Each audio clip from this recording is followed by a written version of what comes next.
anjos caídos, com suas asas cortadas, manchadas de sangue divino.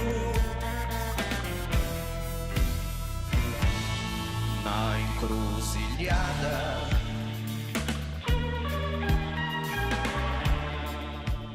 ele é músico multi-instrumentista, é conhecido por seu talento experimental. Eu estou falando do Dilo. Dilo, é um prazer ter você de volta aqui no Refrão. Prazer todo meu, sempre bom estar com vocês. Bom, 8 anos você esteve aqui, de lá para cá, o que aconteceu na sua vida? Muita coisa. Muita água correu, porque da última vez foi em 2012, quando eu estava lançando o meu terceiro álbum, o Jacaretaguá. 4 anos depois eu lancei o Mamãe Mamãe, e agora 4 anos depois eu estou lançando Guitarra África. E entre um álbum e outro teve muita coisa acontecendo. É interessante a forma como você vai experimentando sons, vai experimentando estilos musicais. Como é que acontece essa produção toda? O céu é o limite para você? A gente pode chamar essa brincadeira, porque uma das coisas que me fez optar pela música foi a possibilidade de ter esse laboratório criativo. Desde criança eu sempre gostei de desenhar, de pintar, de misturar tintas, e com a música não é diferente. Eu gosto dos desafios da busca pelo ineditismo, então a única forma que eu tento buscar essas novas paisagens é fazendo fusões até então não pensadas, como, sei lá, a guitarrada amazônica com afrobeat, ou mesmo álbuns anteriores como o blues, a catira do Goiás, ou enfim, né? Tem essa coisa, eu acho que eu tô sempre olhando para o experimentalismo, então eu acho que isso acaba se refletindo no resultado da obra. E falando um pouco sobre a tua infância, teu pai era sanfoneiro? Até hoje. Ele é sanfoneiro autodidata. Minha família paterna, todo mundo toca alguma coisa. A maioria dos tios tocam acordeon, né? Conhecido no Brasil como sanfona. Então essa coisa foi passando como uma herança ali no DNA. Já desde criança eu dormia e acordava com os meus tios tocando em casa, dentro daquele ambiente de música. Tanto que quando eu via meu pai compondo, eu nem sabia que a gente não fazia música, sabe? Porque as pessoas perguntam, quando você começou a fazer música? Aí é engraçado que foi o processo inverso. Eu fui descobrir que a gente interpretava depois, porque na minha cabeça de criança, a gente cantava as músicas que a gente fazia. Sim. Por conta dessa experiência empírica. Eu via meu pai construindo a música, saindo ali com a sanfona, o lápis e o caderno, e na outra semana ele estava tocando aquela música com os meus tios. Então eu já entendi o processo musical da perspectiva do criador. Então eu só me dei conta sobre ser intérprete, coisa que eu ainda não fiz, né? Eu não tenho nenhum disco de interpretação, muito depois. Então eu já ali por conta dessa coisa, dessa exposição à criação de música, isso para mim foi com muita naturalidade. E você acabou também tocando o acordeon. Ah, sim, era obrigado, né? Família de nordestinos. Foi o primeiro instrumento? Primeiro, assim. E quando aconteceu o violão, guitarra e outros instrumentos? Aí na adolescência, aos 13 anos. Assim, a sanfona, ela tem um problema de mobilidade, tanto no transporte, que pesa um monte para um guri de 12 anos de idade, né? Quanto da capacidade de movimentação, do gestual. Com a sanfona você não tem centro gravitacional, você tem que ficar meio parado, e o próprio instrumento já exige um movimento que é dele, que é muito diferente da guitarra. Quando eu vi o Jimi Hendrix dando cambalhota com a guitarra, incendiando a guitarra, eu falei, isso é uma nave espacial, isso não é um piano igual a sanfona, né? Então, dessa perspectiva, eu não queria carregar um piano, eu queria uma nave espacial para eu voar. Aí, tchau, sanfona, vem a guitarra.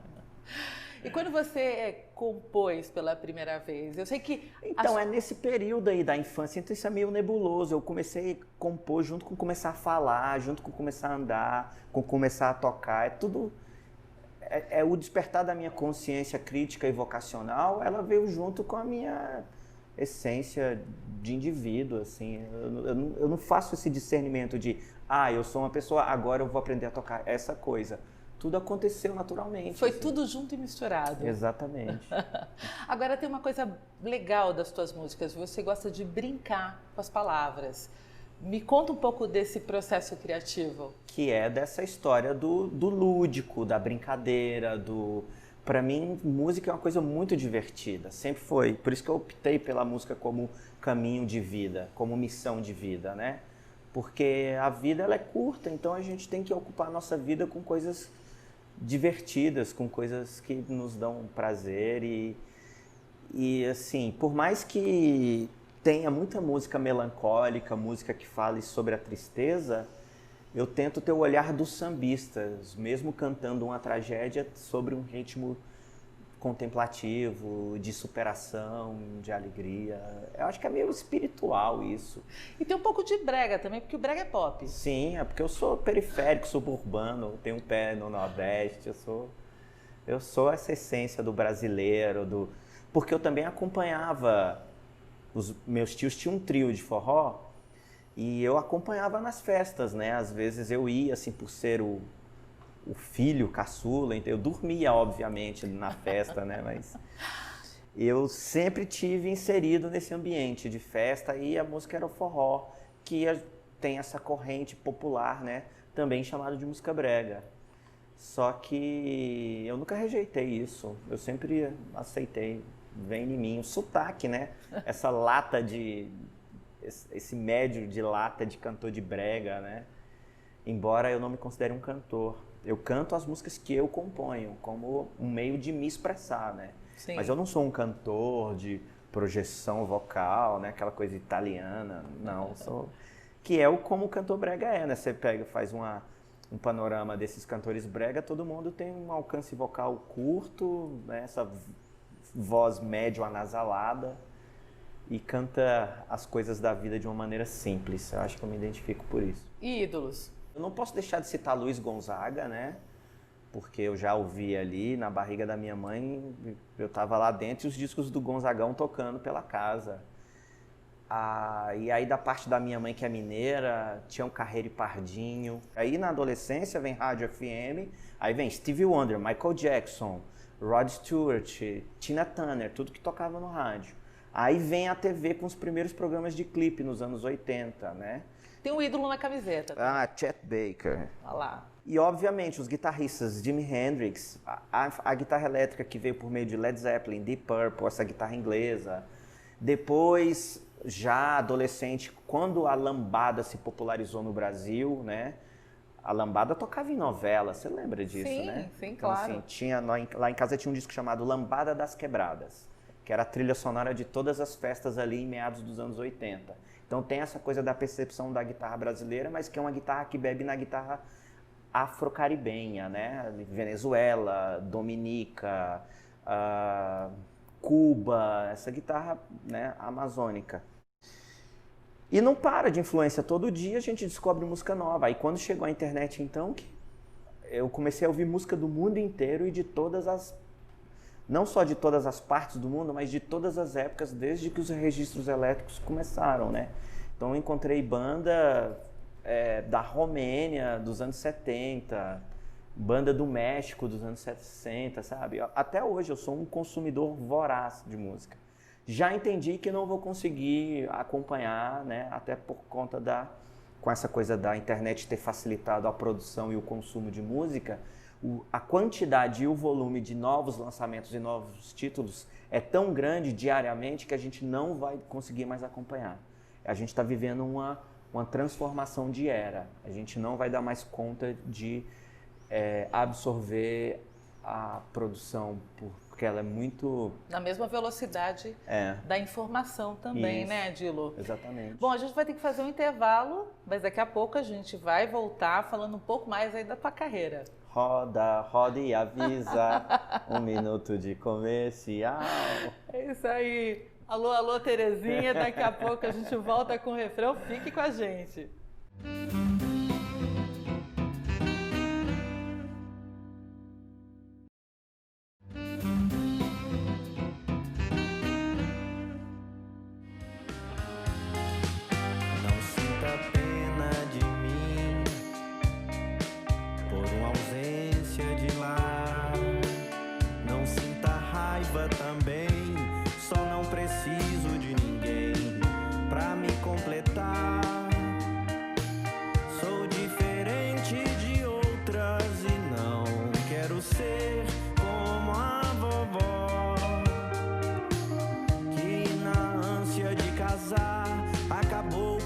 enforcar, vivendo ao lado de quem nunca amou.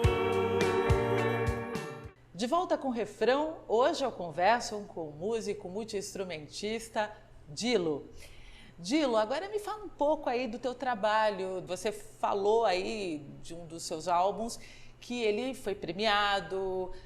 O que foi mais importante de todo esse trabalho que você vem apresentando até aqui, nesses 16 anos, né, de carreira oficial? Uhum. Dos meus trabalhos lançados, até agora o que teve mais impacto foi o Mamãe Mamãe. Por conta do clipe, que ganhou o prêmio internacional, a música ganhou o Festival da Rádio Nacional, então assim, isso teve uma certa reverberação.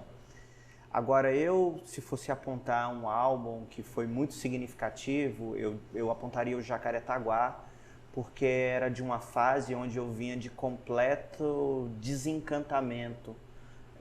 Eu tinha passado por fraturas emocionais muito fortes, a internet tinha dinamitado o mercado da música como eu conhecia, então essa coisa dos festivais terem caído, porque antigamente tinha muito festival, muita marca de bebida, muita marca de cigarro promovia festivais de música ao vivo, então a gente estava sempre tocando.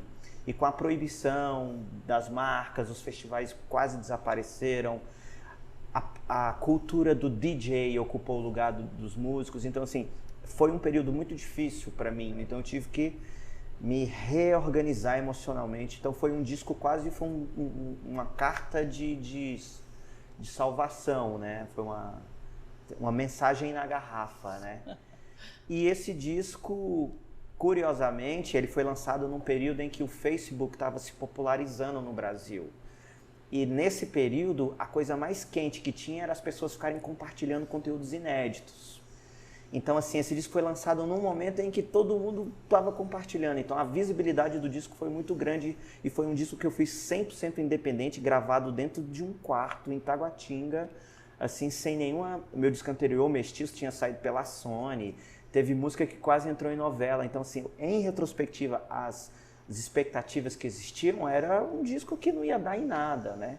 E foi um disco que me levou para tocar em Londres, assim, num evento chamado Cerrado Save, que era sobre a preservação dos cerrados no mundo, e foi artistas dessas regiões do mundo, e esse disco acabou me dando essa condição de ir lá representar. Então, assim, isso foi muito marcante no sentido de que, às vezes, um conteúdo que você nada espera pode trazer grandes resultados e coisas que você fala, isso vai ser um sucesso, não dá em nada.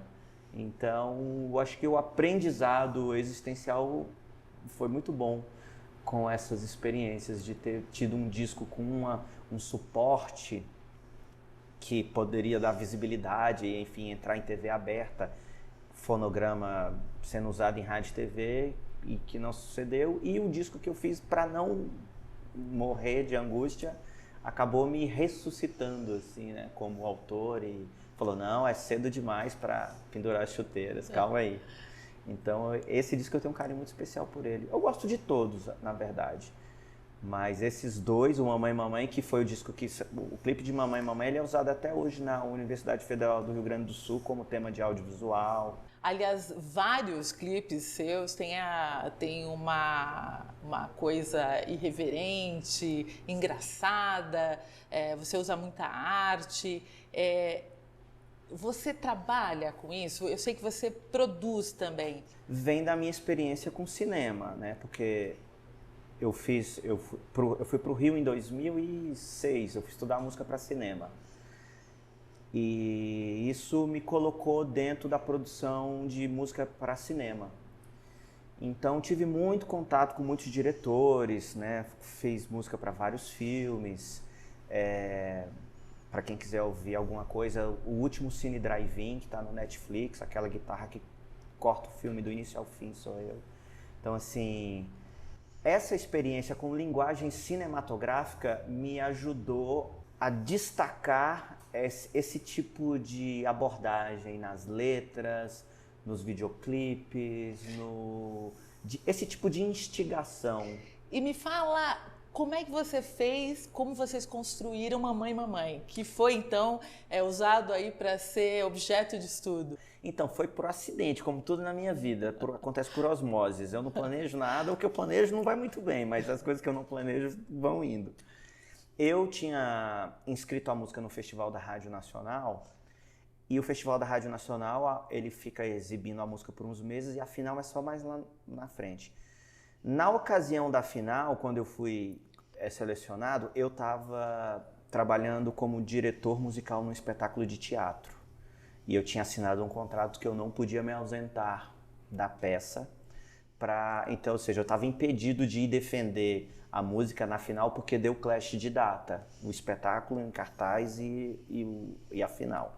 Aí eu convoquei o André Gonzalez, meu amigo vocalista do Móveis Coloniais de Acaju. Falei, velho, essa música é sua cara, vai lá e canta ela pra mim. E o Gonza foi lá e defendeu a música, levou o prêmio, assim, brilhantemente. Que legal. Aí ele falou, eu quero fazer um videoclipe dessa música. Aí eu falei, ótimo, mas zero dinheiro, amigo. Ele, não, vamos fazer lá em casa, a gente filma, eu tenho um retroprojetor, eu e você sozinho, com umas tintas a gente se resolve. E aí chamamos o André Miranda, que também é diretor de cinema, e é o cara que sabia fazer a conversão das ideias para a possibilidade técnica, né, da lente, como é que aquilo ia se revelar, o enquadramento, o traveling. O André Miranda foi fundamental nesse processo, então teve 2 diretores.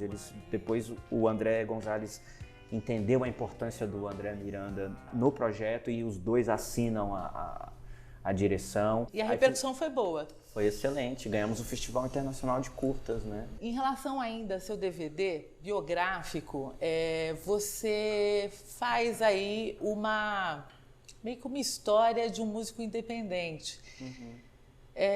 Continua difícil ser músico independente no Brasil? Nossa, eu não sei se a internet ela informou ou se ela desinformou. O caso é que a gente está passando por um momento de desorientação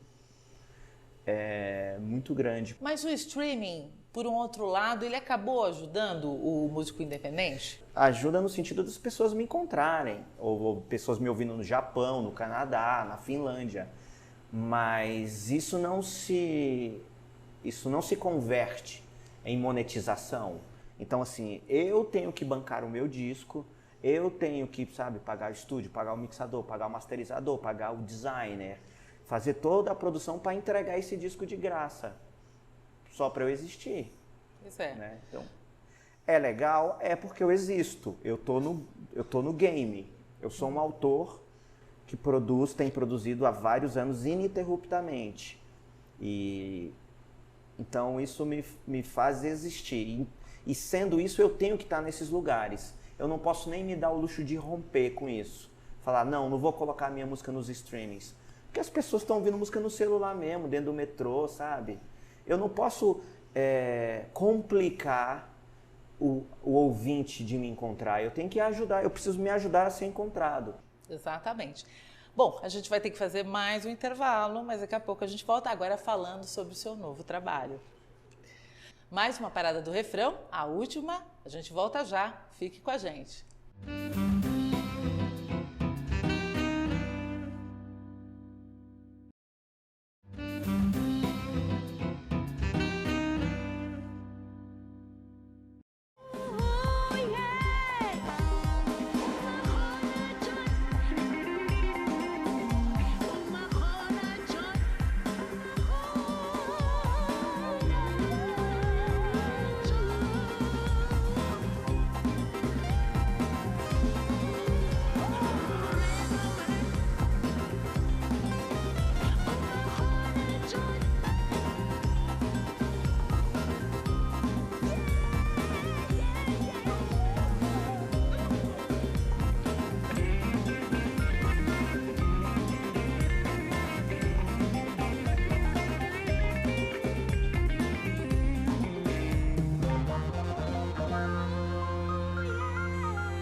De volta com o refrão, hoje eu tô aqui com o Dilo, ele que é multi-instrumentista, violonista, guitarrista, sanfoneiro.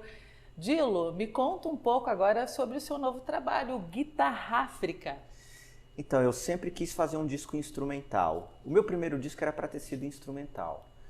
E por influência dos meus amigos, falaram, não, faz cantado e tal. Aí eu fui adiando essa vontade de fazer o disco instrumental. Fiz o primeiro, segundo, terceiro, quarto, eu falei, não, o quinto vai ser instrumental. Aí eu comecei a pesquisar o tipo de guitarra que habitava em mim, porque, né, tendo essa origem nordestina, da sanfona, eu não era só um guitarrista de blues, um guitarrista de rock influenciado por gente como os Rolling Stones e os Beatles, né? Então eu comecei a pesquisar os tipos de guitarra que eu tinha fluência ao tocar, e acho que a coisa da lambada me deixou muito exposto à guitarra paraense, da guitarrada do Pará, né? Daí guitarra África é a fusão de guitarrada com África.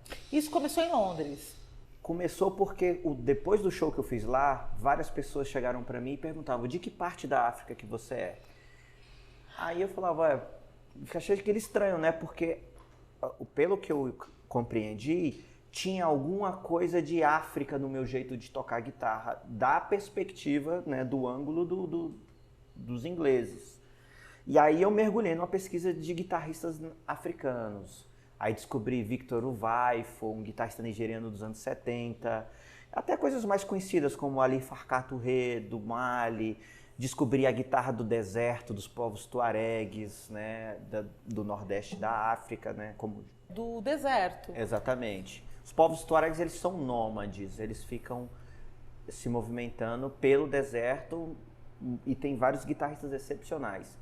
Enfim, só que não adiantava eu só copiar esse tipo de guitarra, eu tinha que trazer a brasilidade. E aí fui na Guitarrada do Pará para tentar fazer essa fusão de guitarra brasileira, paraense, com matrizes rítmicas africanas. Aliás, a guitarra dele está aqui atrás, como você pode notar, e ele não está tocando, obviamente, porque aqui a parte operacional, né, para fazer a ligação, o amplificador, fica difícil aqui mostrar o talento incrível que você vai ver nos nossos clipes. Agora, uma coisa que chama atenção, Dilo, é que, olha só, o disco dele é um vinil. E é um vinil transparente, é incrível isso. E de 7 polegadas, um pouquinho maior que o compacto, foi isso que você falou? É. Como é que você teve essa ideia? Então, hoje para fazer lançamentos você precisa fazer promoções. E a maneira de você despertar interesse da mídia, dos portais que falam sobre música, é o tipo de lançamento. Aí eu decidi fazer esse disco Guitarra África nessa versão de vinil 7 polegadas e fita cassete. Então eu lancei nesses dois formatos, além do modelo digital vigente, que é o streaming, né? Então isso facilita, inclusive para você ter a lojinha. Quando você acaba o show, é legal, né? Você ter disco ali para autografar. Esse tipo de coisa que é mais ou menos do mercado que eu vim, né? Do mundo real, da experiência tátil. E eu vi também que é uma coisa incrível, você tem aqui como parceiro o Nuno Mindeles, um grande guitarrista angolano. Sim, queridão. Que orgulho! E como que foi ter ele no seu trabalho? Como vocês se conheceram? Eu tenho trombado com o Nuno nos últimos anos, em festivais ou abrindo o show dele, então a gente acabou se aproximando. E não tinha como fazer um disco sobre guitarra africana e não convidar o Nuno, né, sendo angolano.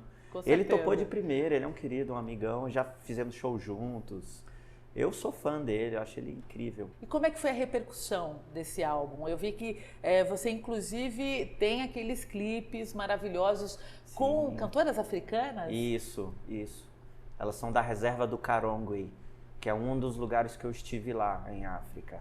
Eu estive em Joanesburgo, aí eu fui para o nordeste da África do Sul, porque o continente africano ele é gigantesco. Não tem como você cobrir um panorama do continente inteiro.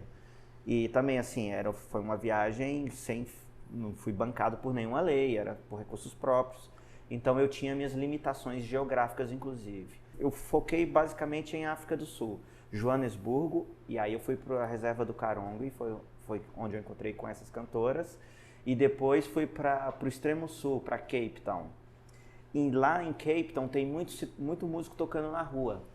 Então teve muita coisa inusitada de eu chegar, eu já tinha preparado todas as bases. Por exemplo, o garotinho que toca tambor numa das músicas, ele toca tambor lá na praça em frente ao Waterfront, que é um ponto de de cultura e encontro lá em Cape Town. E aí eu contei a história a ele, né? E assim, a gente deu uma tipzinha lá, né? Pra fazer alegria, como diz aqui no Brasil, um faz-me rir, pra ele tocar mais animado. Claro. E aí eu monitorei ele por fone, com a base que eu já tinha levado, né? Numa via. E tava gravando com a outra. Então ele foi ouvindo a música e tocando junto. Então eu gravei no meu sistema de gravação. E aí trouxe para mixagem, aí inseri aquele tambor que ele tinha gravado naquela música que ele estava ouvindo. Então foi mais ou menos isso. Com essa coisa da possibilidade de você levar um equipamento de gravação portátil, ajuda nesse tipo de coisa. Muita gente já fez isso, né? Aquele Playing for Change é isso. São músicos com um laptop e uma placa de som viajando pelo mundo e captando as pessoas na rua. Então assim, nesse sentido eu não reinventei nada. Como é que soa uma guitarra africana? Assim, dá para só explicar, detalhar em palavras? É uma guitarra muito ligada ao chão, do chão para cima, é uma coisa de ancestralidade. É uma guitarra que tem muita mão direita, diferente da escola vienense, né, dessa coisa europeia, que tem muita mão esquerda. Eu posso dizer que a guitarra africana é uma guitarra mais de mão direita, é mais rítmico e tem uma coisa do chão para o céu, é sobre ancestralidade. Para eles tudo é instrumental. O que vai mudar é se você está falando alguma coisa, que é o discurso, né? Bom, a gente está caminhando aí para o final do programa. Eu sei que você é brasiliense e eu gostaria aí de uma palavra sua sobre Brasília, bem curtinho aí para a gente finalizar o nosso programa.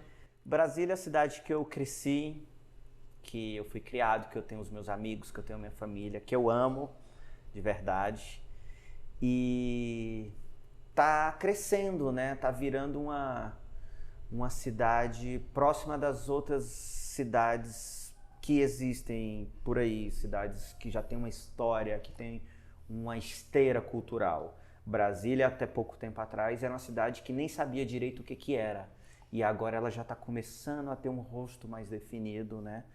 E o que eu posso dizer sobre Brasília? Tá envelhecendo bonitona, tá enxuta.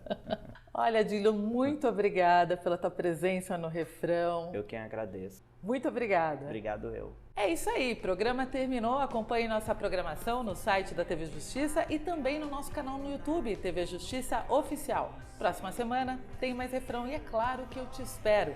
Fica agora com um pouco mais do Dilo.